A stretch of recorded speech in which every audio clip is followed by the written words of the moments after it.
जय जगन्नाथ फ्रेंड्स बंधुगण यही 8 गोटी राशि भाग्य बदलवाक जाऊँगी एमानक उपरे माता लक्ष्मी विशेष कृपा दृष्टि रहिबो। यही 8 गोटी राशि मानक भाग्य रे मिलिबो माता लक्ष्मी विशेष कृपा। ग्रह मानकर चलन किछि परिवर्तन हेतु समस्त लोक मानक जीवन में किछि ना किछि परिवर्तन आसी थाए।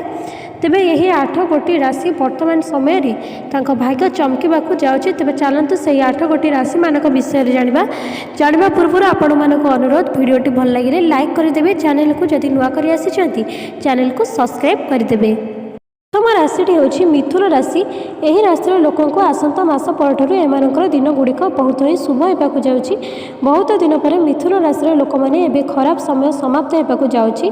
माता लक्ष्मी कृपारू एमानक भाग्य एबे बदलवाकू जाउछि जहाँफल यही राशि लोक मानकू बड़ सफलता प्राप्ति हेबो।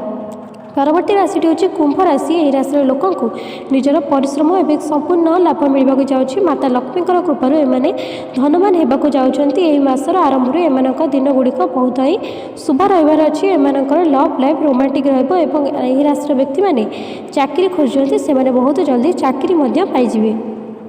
यापर वृष राशि।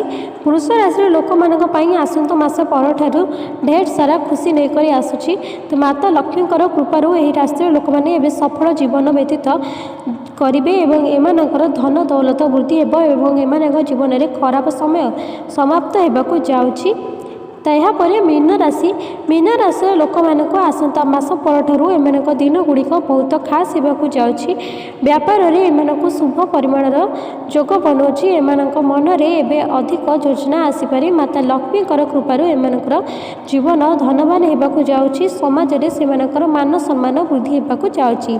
यापर मकर राशि। तेबे मकर राशि रे लोक मानक पई आसंता मास पर ढेर सारा खुशी नहीं करी आसुचंती। माता लक्ष्मी आपणकर चाकरी क्षेत्र में बहुत लाभवान हेबो। व्यापार वाणिज्य उन्नति हेबो। दर्शक बंधु आपणकर राशि थिले कमेंट रे जय मां लक्ष्मी लिखि।